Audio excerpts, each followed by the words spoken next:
My name is Pablo Valenzuela. I am originally from Chile.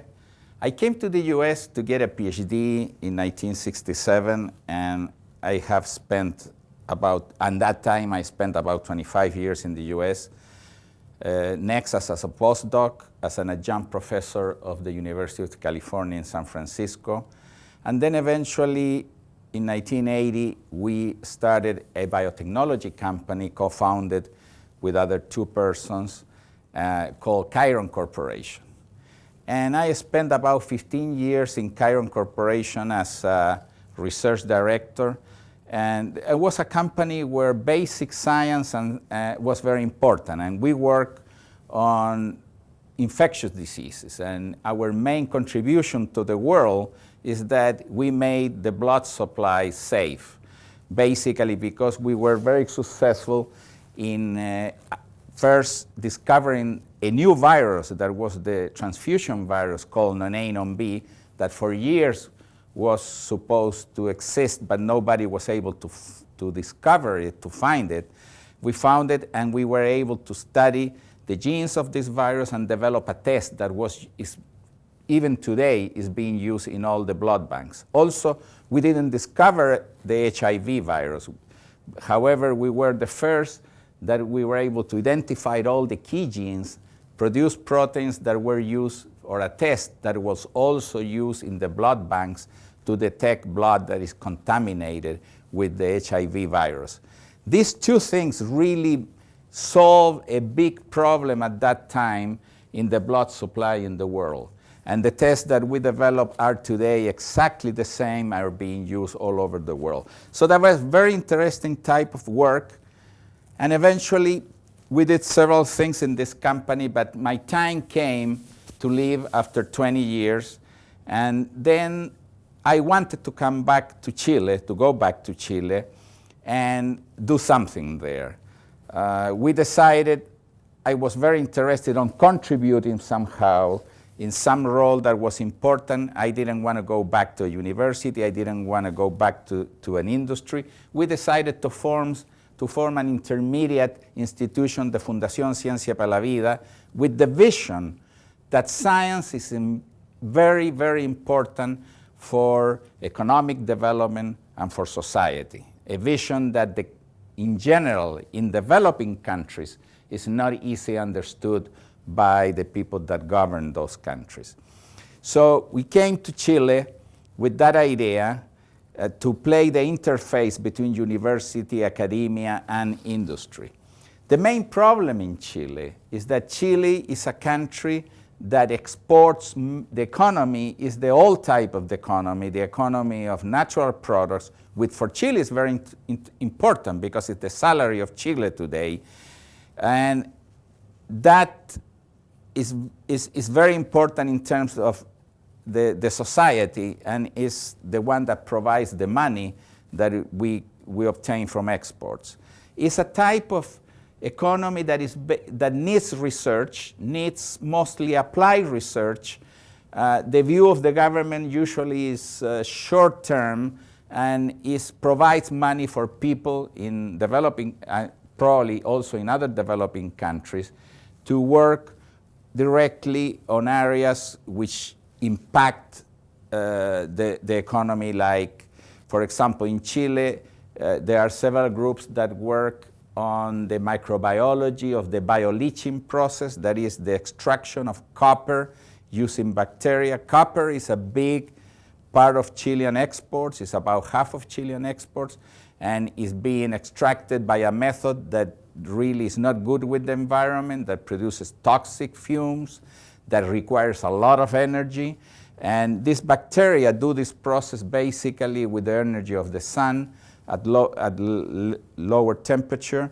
And so probably in the future years, most of the copper in the world is going to be extracted by bacteria. The process is not ready yet, so it needs a lot of research to produce bags which can do this with more efficiency. In Chile, it's important the forestry and cellulose industry. So there is molecular biology being applied to produce trees that can live with less water in more salty soils, or in areas of the country where there is freezing, and they could be resistant to this abiotic stress. Also, it's important in Chile, the agriculture. So the research is being today pursued in the country, and some of that research we're doing in terms of the pathogens that affect the agriculture, like fungus, botrytis, like RNA viruses that affect the grapevines and the table grapes. We are also researching in the area of fruit softening, and the fact that some of the fruit gets dark inside and doesn't sustain the long trip that has to do from the southern hemisphere to the northern hemisphere where the markets are. So those are interesting projects also in salmoniculture, the production of vaccines. The main problem of the salmon culture in the south of Chile is the pathogens, because you grow this fish very much together. They are stressed, and so this is very prone to diseases. So that's another field of work. The real challenge of Chile is how we move from this economy, which is today is very important, but for sure is not going to be the economy of the future, which is the economy of knowledge, the economy that derives into new industries of the type of Google or the new pharmaceutical products, the new companies in the area of communication, software, new energies, and so on.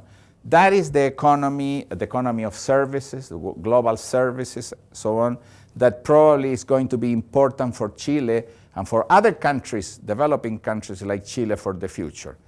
The challenge is that usually we have very little money put in research. The amount of money that the developing countries in general put in research is only 0.4, 0.5% of the national product. So, and this area of economy requires a lot of investment. And that's what has been happening in countries like Israel, Finland, Australia, the US, or Europe. Chile invests of the order of 20 times less than developing countries on this, which is very low. So how can a country from like Chile move into this area? One of the ways we do it, and perhaps it can be used for other countries and can be used by other people within the Chilean country, is to have a strong interaction with somebody in the developed country that is in the middle of this type of activity. Strong basic research, giving rise to entrepreneurship, new companies, all this new economy. We selected to have a strong interaction with some friends at the University of California in San Francisco. We have an exchange of professors, we have an exchange of students every year that has developed into the ability that as a developing country we have now to talk about science, to know what the new things are happening, how can we interact with the people that are starting new companies, how some people from Chile can invest in the new companies of the new economy that are coming up in a developed country. So through this interaction, we believe that we can have a shortcut. And this is a way that we have selected. Perhaps it can be repeated in other cases. The Chilean government is trying to use this program that we started 8 years ago as a paradigm to try to repeat it with Europe, with Germany, or with the UK, with other groups as a possibility of doing this. So we have this nice operation now between our foundation and the University of California. We have a Plan Chile, California happening now, and we believe that it's giving rise to interesting results. We have companies now from the US that are doing some operations in Chile. We have new startups, new projects in the biomedical field that basically are changing the situation of the country in this area of the economy of knowledge.